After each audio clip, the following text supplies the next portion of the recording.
you avoid conflict to keep the peace, you start a war inside yourself. This quote by Cheryl Richardson really stood out to me because it reminded me of a time when avoiding conflict affected me and those around me. It was when I had my first job. And I worked in a retail store as a store associate.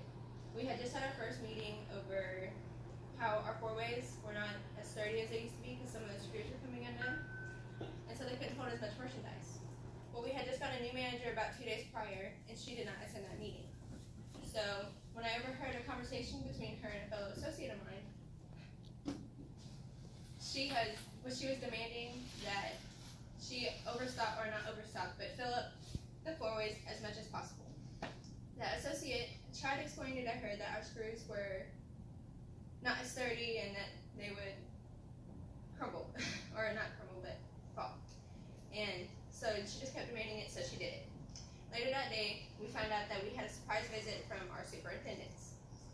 And literally not even 20 minutes after their arrival, every single four-way fell.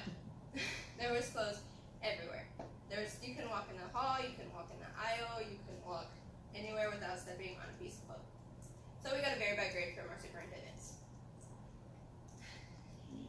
So, what I should have done was I should have helped explain to the manager that we could not do that. We could not fill up the four-ways, and instead I avoided it and I tried to let it go. I'm going to tell you 3 reasons why you shouldn't use avoiding as a conflict solution. 1 is it will ruin long-term relationships in the end. According to McGraw-Hill Connect online textbook, avoidance may have the short-term benefit of preventing confrontation, but it usually carries long-term costs, especially in ongoing relationships. That relationship between me and that fellow coworker was pretty much gone.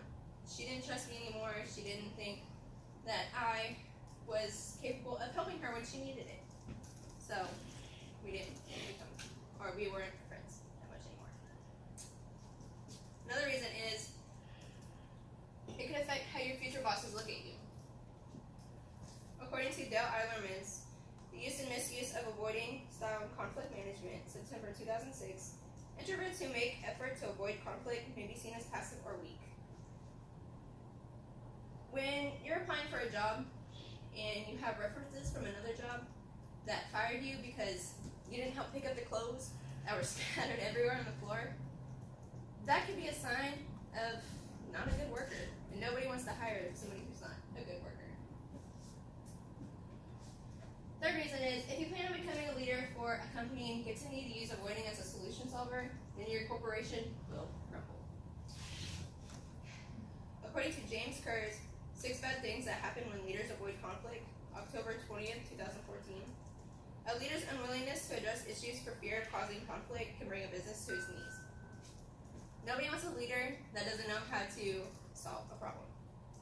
If you have a boss who just lets things slide, then your business won't really grow. It won't get bigger because it won't know how to deal with problems that it's handed.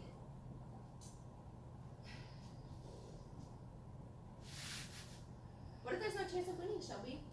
That's a good question. There's always something you can do. If there's a burglar in your house, yeah, you're not going to go in there and try to do it yourself. No. You're going to solve that problem by calling the cops and have them do it. You're not just going to let a burglar steal all your stuff.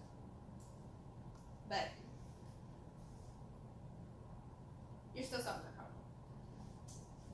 If you follow what I'm saying, there's a higher chance of having a healthier relationships with your spouse, your bosses, your coworkers, your friends, everybody that's around, even strangers. We'll have a little get-together this Friday at 4 at the May Center. It's kind of like we're going to have like a little role play of how you should use conflict management and what you should use and